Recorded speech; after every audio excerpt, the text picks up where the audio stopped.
ny fandresen'ny mpino kristianina ny fandresen'ny mpino kristianina fandaharana totosain'ny faramalala razanajatovo hoenoinao eto amin'ny onjam-peon'ny radio vaovao-masoa isaky ny amin'ny ora toy izao. Amin'ny anaran'i Jesosy Kristy velona mpiainy vavaka no androsoka ao anatin'ny tokantranonao ry havana amin'izao aliny alatsinainy izao raha sitraka ao indrindra.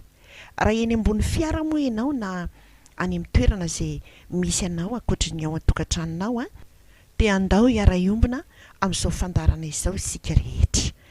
Mialohan'izay hiarahantsika amin'izany dia andelo isika hiara-iombona amin'ny vavaka. Hivavaka isika tompoko. Ry Andriamanitra rainay tsara indrindra, Andriamanitra tsy tohinao, mideranao zay fa Andriamanitra velona mandrakizay ianao, manamaso mijery ary mahita ny ataonay rehetra ety ambany masoandro ianao. Andriamanitra velona manatsofina enti miaino ianao, ary na iza no mitaraina eo anatrehanao, mivavaka eo anatrehanao ka tsy misy hevitra mampisaraka anay aminao, dia miaino vavaka ianao ary mamaly anay araka ny sitraponao sy araka ny aleoben'ny fitiavanao sy ny famindraponao. Indreto izahay miara-manodidina ny seza fiandriananao, andre ny taridalana izay tianao hitarihana anay ho amin'ny fandresena, koa mangataka ny fanahinao masina izahay tena anjaka tanteraka ty anatinay any amin'ny toerana izay misy ny tsirairay mandre izao fandarana izao, ary ampahafantatra sy ampahalala, ampahatsiahy ny lalana rehetra izay tianao ampitaina aminay amin'izao alina izao. Koa rakofo ny famindraponao zahay, ary entanay amin'ny fiainona, ary ho tany lona ka haniriny ny teninao anie ny fonay tsirairay avy, ny tokantranonay, ny ankohonanay, mba ho voatoana ho anao Andriamanitra, satria eo aminao ihany ny misy ny fiainana sy ny fiadanana ary ny fandresena. Dia mitenena ary tompo fa miaino ny mpanomponao. Amen. Iny ary havana ny lohatenin'ny taridalana izay iarahantsika miombona indray amin'ity andro anio ity dia omena ny lohateny hoe ny vavaka. Araka izay efa fantatsika dia ny atao hoe vavaka aloha dia fifandraisana amin'Andriamanitra. Ny vavaka dia firesahana amin'Andriamanitra. Ary rehefa miresaka amin'Andriamanitra isika dia io Andriamanitra io nge be hery, dia ifindran'ny heriny ry havana ka lasa mahery manoloana ny toe-javatra sarotra anankiray. Efa hainao loatra le voalazany amin'ny Job 2:20 hoe fakazara mitsitohy ianao dia hiadana, fa izany no tongava ny soa aminao. Satria ao amin'Andriamanitra no misy ny fiadanana, ao amin'Andriamanitra no misy ny soa rehetra, araka izay efa voalazany any amin'ny Deutéronomia 7:20, ny 2:12 fa ny lanitra dia trano fitehirizan-tsoa, dia ny fifakazarana aminy no atongavan'izany soa avy amin'Andriamanitra izany ho aminao, ary atongavany fiadanany ho ao aminao ihany koa. Izany hoe rehefa mivavaka isika ilay mitady ho kivy iny, ilay malemilemy iny no mivavaka, dia ifindran'ny herin'Andriamanitra, dia tsy misy olona zany hoe avy mivavaka izany ka mbola kivy. Matoa ianao zany malemilemy ny finoanao, kivikivy ianao, mitomany ianao, dia oka andiny tena fa soa re dia sanatria tsy ampivavaka e. Kristianina nge ianao e, ary zany kristianina zany dia feno fifandraisana amin'ny Jesosy Kristy. Amin'izao fotoana izay ombonantsika eto izao ry havana dia misasaka sahady ny taona. Miandoha ny volana Jona, lasa sahady ny enim-bolana. Inona avy ireny zavatsarotra izay nolalovana tao anatin'izay enim-bolana lasa izay e? Na ny zavatra mety nanahirana, na ny toe-piainana izay nentina hafaly ihany koa, dia impiry no ny vavaka, nanahoana ny fiainam-bavaka, niazona tsara ny Jesosy Kristy ve ka niantoraka teo aminy, na fifaliana, na olana, na fahoriana izay rehetra nitranga taminao. Ny inona ny nahery? Ny fakiviana ve? Ny Firaviraviza-tanana ve? Ny ranomaso sa ny vavaka ny nahery teo anatrehan'izay rehetra natrehana? Fa hampatsahivoko anao satria efa fantatrao loatra fa mampatsiahy fotsiny no anjarako eto ilay voasoratra ao amin'ny Tesalonianina 1:5 ny 7:20 hoe mivavaka aza mitsahatra. De sao de nisy fitsaharana, tena tsy nitsahatra ve ny vavaka tao anatin'izay enim-bolana voalohany izay? Na misy ny olana na tsy misy ny olana, na nandalo fahoriana ianao na nandalo fifaliana ianao, na nahoana ny fiainam-bavakao, fa raha tsy feno vavaka tsika ry havana, araka ny voalazan'ny Lioka 7:20 ny 1 hoe tsy mety raha tsy mivavaka mandrakariva ka tsy reraka. Raha tsy feno vavaka isika, mivavaka mandrakariva isika, de tsy manana hery anie anoheranao izay zavatra rehetra miseho tokony ho toerina eo amin'ny fiainanao e. Izany no mampimenimenina ny ray aman-dreny maro manoloana ny ankizy tanora amin'izao fotoana izao de ny zanany fa tsy azo tenenina, matezitra, mila mampite-hikapoka fa zany hoe tsy azo kapohana tsony moa ny ankizy amin'izao fotoana, tsy fantatra tsony izay tokony hanaovana azy. Misy raha ray aman-dreny de milaza mihitsy ny hoe andeha hanambady ny zanako fa alao andeha mihitsy fa ela izay niompiana azy tato izay. Tsy biby anie ny zanako ka hoe ompiana fa ny fanontaniana apetraka aminao, ianao ray aman-dreny izay menimenina ny amin'ny ankizy, momba efa nivavaka ho azy ve ianao? Fa raha mivavaka ho azy anie de hiampitahan'ny herin'Andriamanitra izy amin'ny alalan'ny fanahy masina, ary ny fanahy masina no hanazavany sainy, hanazavany lalany, de ilay fanahin'ny fahalalana no hampahafantatra azy ny tsara sy ny ratsy rehetra ka hankahalany ny ratsy ary hifikirany amin'ny tsara. Ohatra fotsiny moa izany nambarako teo izany izay tranga hita matetika ao anatin'ny tokantrano, fa be dia be ny azo raisina ohatra, fa izay tena tiana tongavany dia izao hoe mila mahery amin'ny vavaka isika ry havana. Ny vavaka ny fitaovana maranitra ary io tena tsy zakany devoly ny olona atao hoe feno vavaka. Misy lanjany io, misy vidiny io vavaka io, sarobidy eo amin'ny fiainan'ny mpino kristianina io ry havana. Ary ny fahafantarany devoly an'izany ange ny mahatonga azy mitsofoka eo amin'ny fiainan'ny mpino kristianina mba ho potehany tanteraka ny fifandraisantsika amin'Andriamanitra. Inona ny tanjony amin'izay? Mba tsy fandraisana amin'Andriamanitra dia ilay Andriamanitra be hery, be fahefana, de lasa malemy moa izany ny olona rehefa tsy dia be hery. Ary ny tanjony dia tsisy fahefan'i Jesosy Kristy ao anatinao, ahafahana mandroaka azy, ahafahana miala amin'ny teti-dratsiny rehetra. Dia inona ny zavatra miseho? Na manam-pikasana ary ianao ny hoe ay vavaka manomboka an'io, tena hanokana fotoana mihitsy tena andeha hitokanevitra, andeha hanao récollection sy ny sisa fomba rehetra izay ahafahana hoe hifandraisana amin'Andriamanitra amin'ny alalan'ny vavaka, dia lasa be zavatra atao ianao. Fotoana izay tokony andehananao hivavaka raha dia maneno indray ny finday aloha fa misy zavatra tsy maintsy tokony aleha ary misy zavatra tsy maintsy tokony hovonjena. Maheno olona marary dia tsy maintsy fotoana izao dia izao ny andehanana andeha hamangy ihany. Dia lasa tsy misy lasa tsy misy ilay fotoana.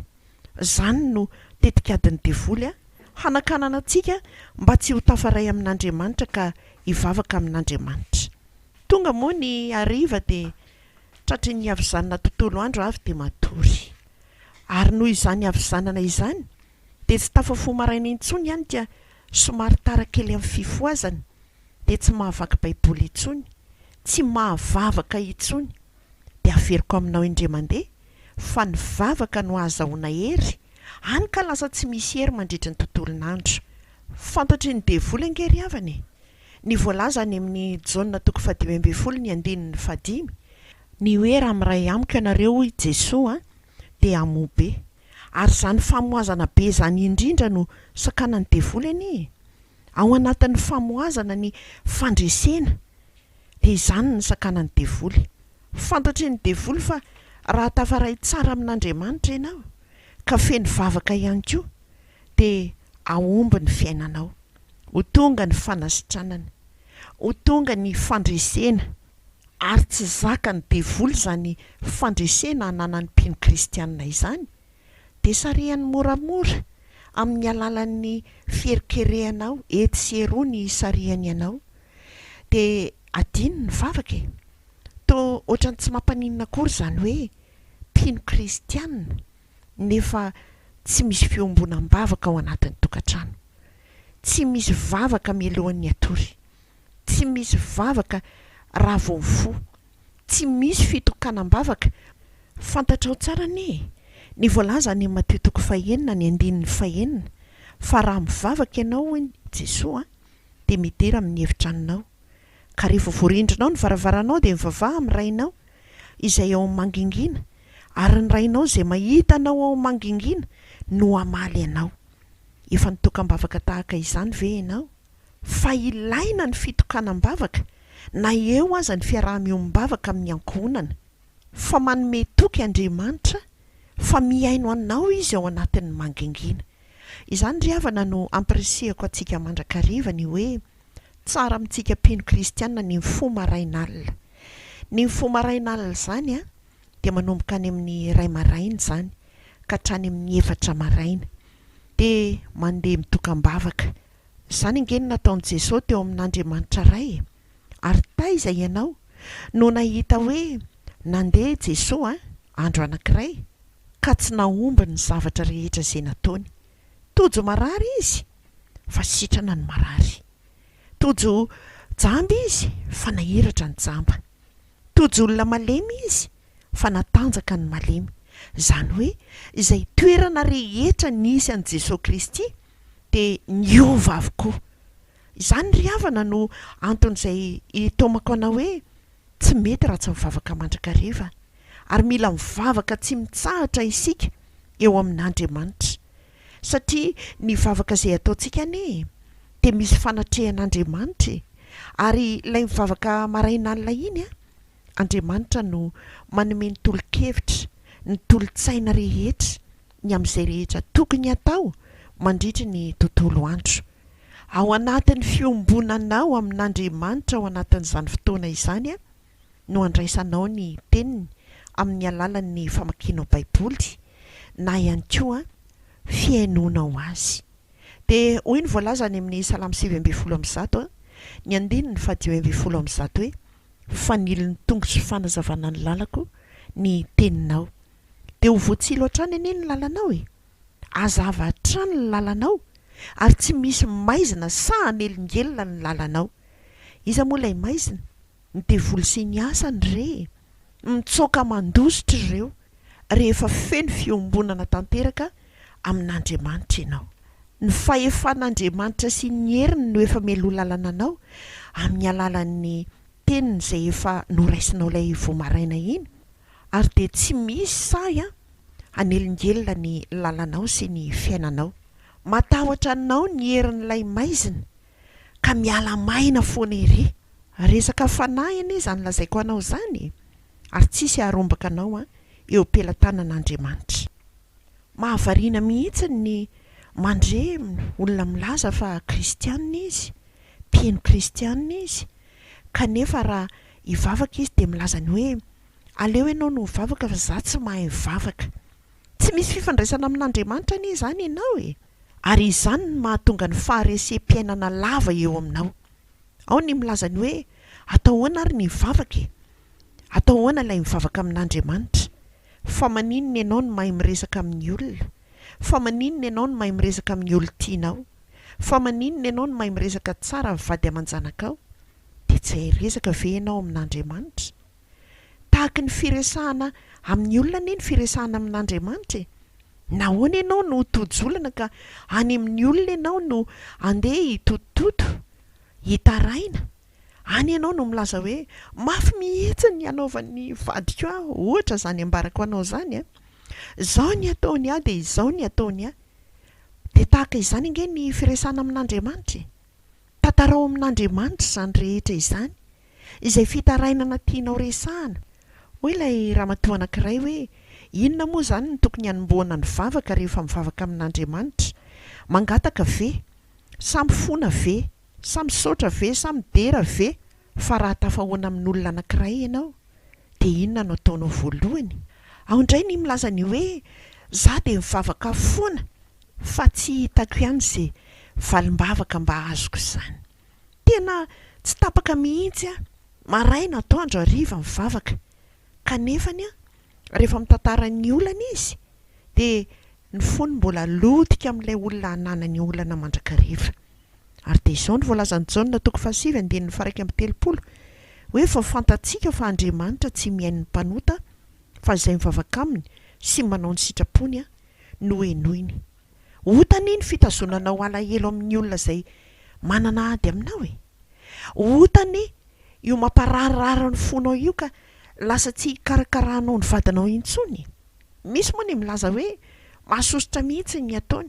Za nga mihaino an'io, ny ataoko ihany no ataoko.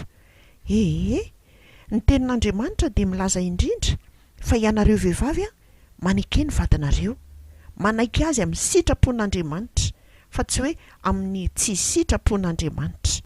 Dia soreny ianao amin'ny ataon'ilay vadinao, dia soreny ianao amin'ny ataon'ny mpiara-miasa aminao, dia soreny ianao amin'ny ataon'ny olona any anatin'ny busy andehananao, dia lasa ianao ka farafara hoe tsy ho azoko angaha iny, ataoko an'izao sy ataoko an'izao iny raha azoko. Kanefa ianao ilay nilaza fa mivavaka maraina atoandro hariva, ianao anefa mamboly ota ao anatin'ny fonao dia ilay loto tsy mety ho esorinao. Otany ny fifikiranao amin'ny kolikoly io e. Otany ny tsy fetezanao hiala ao anatin'io fijangajangana io e.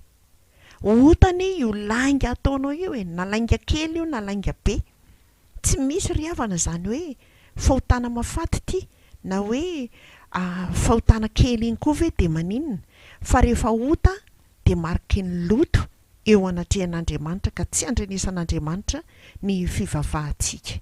Fa izao ny voalaza any amin'ny Isaia 7:20 andininy 1 sy ny 2 hoe indro ny tanan'i Jehovah tsy fohy fa mahavonjy ary ny sofiny tsy lalodalovana fa mahare.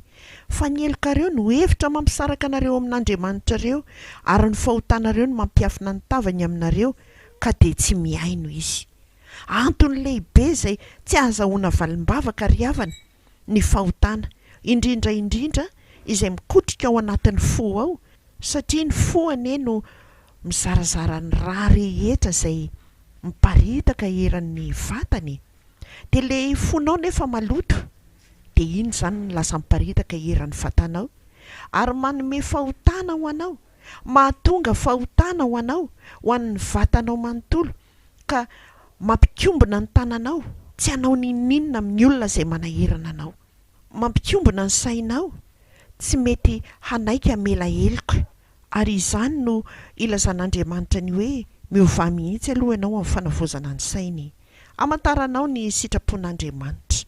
Fa raha mbola kotrehanao ihany ny fo malotonao dia maloto hatrany amin'ny sainao ilay raha izay aparitany eran'ny vatanao, ary dia ianao ihany anie no tsy manaiky hiova amin'ny fanavozana ny sainao e. Ny sainao ihany ny sainao. Ka aiza ary moa ianao no ahita fandresena eo anatrehan'izany? Tsy mahazo valim-bavaka mihitsy anie. Dia mba miandry izay ahazavan'ny fiainanao ianao. Ny aizina mandrakariva ny manarina anao. Ary ny olona rehefa ao anatin'ny aizina dia tsy maintsy miraparapa. Izany nambarako anao izany dia manasa anao hamaky an'ilay Isaia 7:20 teo. Anohy ny famakiana ny tenin'Andriamanitra manomboka eo amin'ny 9 ka hatrany amin'ny 7:20. Fa ho hitanao anie fa ilay loton'ny fonao no mikoriana hatrany amin'ny tananao voalazao, hatrany amin'ny alehan'ny tongotrao voalazao, hatrany amin'izay fisainanao voalazao, hatrany amin'ny ataon'ny tananao voalazao avokoa ny amin'ny momba ny tenanao iray manontolo. Izany hoe mialohan'izay hivavahana mba ahazahoantsika valim-bavaka dia alao madio eo anatrehan'Andriamanitra. Hifonana amin'Andriamanitra ary hibebahana mihitsy ny loto mampahotana rehetra izay natao hatramin'izay, izay ninina natao, izay fantatra fa ratsy izany nefa mbola natao ihany. Aoka hiala mihitsy ny ry havana ao anatin'io fandotona ny tempolin'Andriamanitra io, ny fidorohana ny zava-mahadomelina. Inona moa ny zava-mahadomelina? Ny ziara, ny toaka, ny paraky, mahavariana dia misy fiangonana tena mampirisika ny olona mihinana an'izany. Fiangonana eto Madagasikara izany sao ianao mihevitra fa any ampitan-dranomasina ary dia izao no ampirisihan'ny olona hoe afaka misotroka ary afaka mihinana ihany, fa tsy atao be loatra fa ny be loatra ny fahotana. Ry havako, tempolin'Andriamanitra neny tena tsika ary averimberina eto Mandrakariva fa izay manimba ny tempolin'Andriamanitra dia ho simbana Andriamanitra koa. Araka ny Korintianina 2:7-7 izany dia hiteny ianao hoe zanga mihinam-be hanimba n'io vatako io masina ny hetsoan'Andriamanitra antsika. Araka izay voasoratra any amin'ny Levitikos 2:20-20, aoka ho masina ho ahy ianareo satria masina izao Jehovah-Andriamanitra reo. Ary efa navako tamin'ny firenena maro ianareo izy. Izany hoe ao anatintsika mpino kristianina no tokony hitoerany fahamasinan'Andriamanitra. Dia jerenao anie, raha manana lamba fotsy ianao, akanjo fotsy ohatra, ka asiana fotaka ianao, tsy atao be fa kelikely ihany. Eran'ny sotro kely fotsiny no apitika eny aminao ao anatin'ny akanjo fotsinao. Misy tasy ve ianao sa tsisy tasy?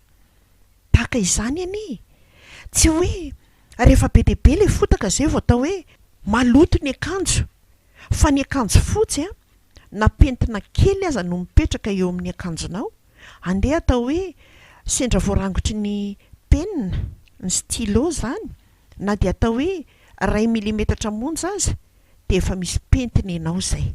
Ary tahaka izany tsika eo amin'Andriamanitra ry havana.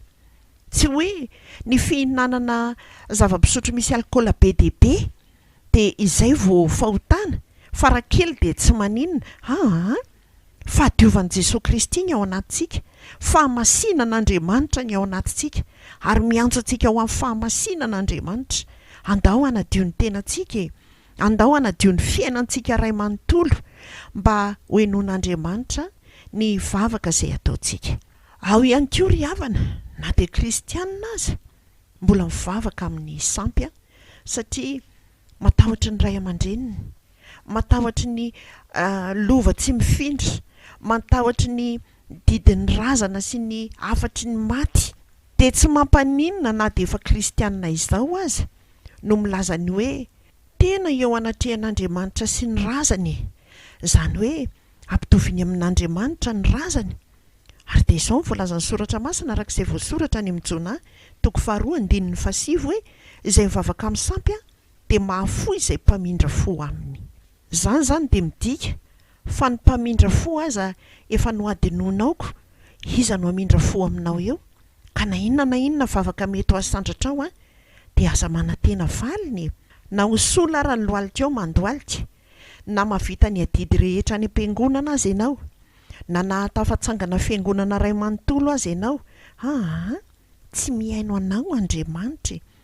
Voalaza anie fa Andriamanitra dia fanahy, ary izay mivavaka aminy dia tsy maintsy mivavaka amin'ny fanahy sy ny fahamarinana, araka izay voasoratra any amin'ny Jona 2:7-20. Izany hoe tsy maintsy mivavaka amin'ny fanahy masina. Kanefa ianao tsy manam-pahamasinana dia tsy tafapaka ny vavaka izay ataonao fa raha tianao kosa ny hahazo ny fandresena dia meke eloka eo anatrehan'Andriamanitra ny amin'ny fahotana rehetra izay vita hatramin'izay. Miala amin'ny fanompo-tsampy, miala amin'ny fandotona ny vatanao amin'ny alalan'ireny zava-mahadomelina izay hoaninao efa voatanisa teo ireny. Fa voalaza ny Jona 1:7 fa raha miaiky ny fahotantsika isika dia mahatoky somarin'Andriamanitra ka mamela ny fahotantsika ary manadio antsika ho afaka amin'ny tsy fahamarinana rehetra. Taonanao ary havana, andro ny famindram-po zao. Aza rarotina ny famindram-pon'Andriamanitra, mbola hanaovanao izay daniny kibinao, anaovanao ny sitraponao fa kristianina ny ianao e. Koa tsaroa izay ny toeranao fony tsy mbola lavo dia mibeba ka manaova ny asa voalohany fa ratsy izany dia ho avy aminao ka hamindra ny fanaovan-jironao hiala amin'ny fitoerany raha tsy mibebaka ianao. Izany teny izany dia arak'izay voasoratra amin'ny Apokalipsy 2:5. Ary ao aorian'izay bebahana dia mandre ny vavakao amin'izay re Andriamanitra, ary rehefa mivavaka ianao dia enoy koa Andriamanitra mamaly ny fivavakao. Tsika mantsy mandrakariva dia hoe mivavaka noho ny olana misy, mivavaka foana dia te hamaly anao Andriamanitra hoe izao ary aloha atao e, na hoe esory aminao ary aloha ilay tahaka izao e, na hoe aty aloha ny lalanao fa tsy hany. Dia koa satria ianao tsy miaino an'Andriamanitra dia tsy fantatrao izay ataonao ao aorian'ny vavaka izay ataonao. Fa eto ary havana dia mampita aminao hoe rehefa mivavaka dia ataovy mamarana ny vavakao ny fangatahana ny fanahy masina mba hitenenan'Andriamanitra aminao, hanazava ny sainao amin'ny alalan'ny famakianao ny Baiboly. Dia sokafy ny Baiboly ary mamaky izany, fa tsy hoe sokafana tampotampoka amin'izay tianao hanokafana azy fa efa manana lamina famakiana ny Baiboly ianao. Fa manararoatra ny devoly ary tsy ao amin'Andriamanitra izany kisendrasendra izany hoe sokafako sendrasendra eto ty dia sy voatondry ny tanako eto, izay ny tenin'Andriamanitra eto. Ianao anie ka ahazo tenin'ny devoly eo ary ararotin'ny devoly izany satria tena asany mihitsy ny kisendrasendra fa manana lamina fa isika ao amin'Andriamanitra ny filaminana, manana lamina ny amin'ny famakiana ny Baiboly fa miteny isan'andro ry havana Andriamanitra amin'ny alalan'io Baiboly io. Raha toa ka tsy hitanao izay hanombohana azy dia ho an'ny FJKM moa dia manana takelaka mofinaina izay misy tenin'Andriamanitra isan'andro dia afaka arahinao izany. Ny mpiara-mamaky ny Baiboly dia manana ny atao hoe mana isan'andro, efa voasoratra ao anatin'ny takelaka ihany koa izany dia afaka arahinao isan'andro. Ny fiangonana FLM ihany koa dia toraka izany ihany koa. Ny fiangonana katolika koa dia manana fanarahana tenin'Andriamanitra isan'andro. Hatreo aloha no fiangonana fantatro hoe manana an'ireny isan'andro fa ao aorian'ny vavaka izay ataonao dia mamaky re tenin'Andriamanitra, hitenenan'Andriamanitra aminao, hanoroany lalana izay tokony ho alehanao sy ny zavatra izay tokony ho ataonao. Dia ho an'Andriamanitra irery ihany ny voninahitra mivavaka aza mitsahatra. Andeha isika hiara-iombona amin'ny hivavaka isika tompoko. Misaotranao izay Andriamanitra fa Andriamanitra fitiavana ianao, ary noho ny fitiavanao no mbola hitarihanao lalana anaim-pino kristianina ho amin'ny fandresena, ny amin'ny izay tokony hifaneraseranay aminao, izay tokony hanananay fiainam-bavaka, izay tokony hitokananay hivavaka irery mihitsy eo aminao, satria izany ny baikonao, izany ny torohevitra avy aminao, ary tsy misy afa-tsy ny vavaka irery ihany no andresenay ny asan'ny maizina, ny asan'ny devoly izay mitady hampihorohoro amin'izao fotoana izao manoloana indrindra izao valana retina izao. Raha sitraka ao Andriamanitra dia mbola hanohy izany loha hevitra izany izahay amin'ny herin'ny anio tahaka izao. Koa hitantana ny mpino kristianina rehetra ny ianao, na aiza toerana misy azy, ny fanahinao masina ny anafana ny tsirairay avy amin'ny fiombonam-bavaka eo aminao. Dia mangataka aminao Andriamanitra, hanadioanay tsirairay avy mba tsy hisy hevitra hampisaraka anay aminao, tsy ho takona ary ho tafapakany aminao ny vavaka izay ataonay tsirairay. Miaino ianao any an-dapan'ny fahamasinanao ho an'izay tena mibebaka marina eo anatrehanao, fa teninao izany ary tsy miverina aminao raha tsy efa mahatanteraka izay efa nandrahanao azy. Tetehirizo ny tsirairay avy ho eo aminao. Ny fandresenao anie Jesosy Kristy no fandresenay amin'ny ady rehetra izay atrehanay amin'izao fotoana izao, ka izay rehetra marary hositranonao, izay tojiny olana ho vahanao. Ny tokantrano mikorotana ho alaminao, ny mitady zanaka omenao, ny mitady anjara tokantrano ho toloranao, ny tsy manana asa omenao izay sahaza azy. Dia ampitomboy ny finoana ty anatinay, ahatanteraka ny valim-bavaka rehetra. Amin'ny anaranao Jesosy mpamaly vavaka ny nanaovana sy nangatahana izany rehetra izany, misaotra Tompo. Amen. Meko anao ry havana ny larana finday raha toka misy izay ilanao azy, dia ny 034 11 293 24. Dia mahereza indrindra mivavaka aza mitsahatra fa tsy mety raha tsy mivavaka mandrakariva isika ka tsy reraka. Ho an'Andriamanitra ny voninahitra, velome.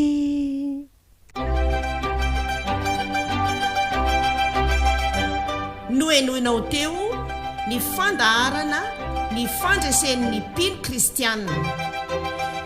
Ny fandraisen'ny mpino kristianina natolotry Faramalala Razanajatovo teto amin'ny onjam-peon'ny radio Vaovao Maso.